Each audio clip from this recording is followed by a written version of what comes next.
I was trying to imagine my life if I woke up in the morning and I couldn't get out of bed myself. I had to wait and call for somebody else to come and get me out of bed. And I couldn't get onto the toilet myself, and I couldn't dress myself. My life would be really frustrating, and that's Oliver's life.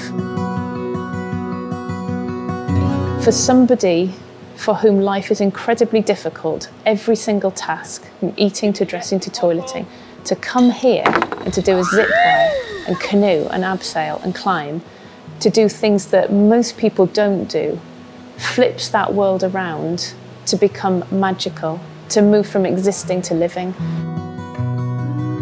Oliver had a brain injury when he was 2 days old, and he suffered sight loss and epilepsy, and we knew he had four-limb cerebral palsy. What we didn't know was that he would go on to develop autism and some learning difficulties, but that his cerebral palsy and epilepsy would take over to such an extent that he went from being able to walk to being a permanent wheelchair user. And that means that even more than before, doors are just closed to, as soon as you're in a wheelchair, the world changes. The world's just not built for people in wheelchairs.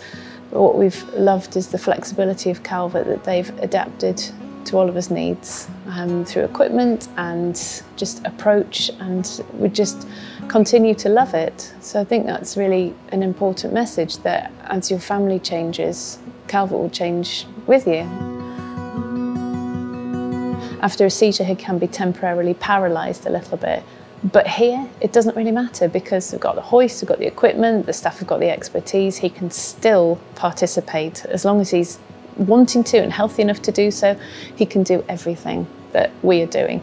And that's really important to us as a family, to experience things, experience the laughter and the exhilaration as you go down the zip wire. We're all doing the same thing on the same day at the same time, and it feels very inclusive.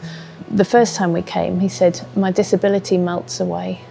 And that's always been the same feeling for him. And for me, that's quite emotional, because that's what Calvert gives him. It brings him back to feeling proud of his achievements, that he isn't defining himself by his disabilities.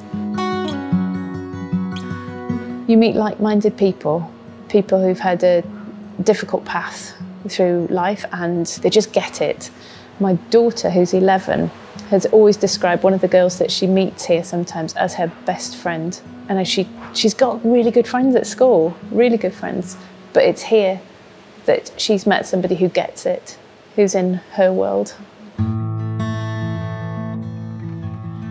Honestly, before we came, I thought we were going on a holiday for Oliver, and that we would just be bystanders and we would facilitate him and we'd be happy for him doing things. But it was so different to that. Right from the get-go, Elizabeth was really involved. The instructors were giving her things to do, treating her exactly the same as everybody else. But she's also spent so much of her life in Oliver's shadow. But not here.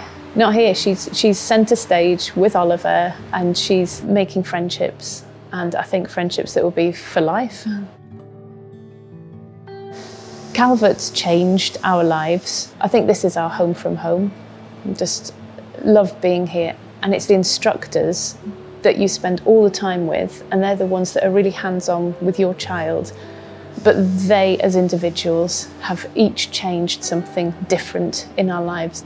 I think they are the most remarkable set of people, and I think a lot of them don't realise it.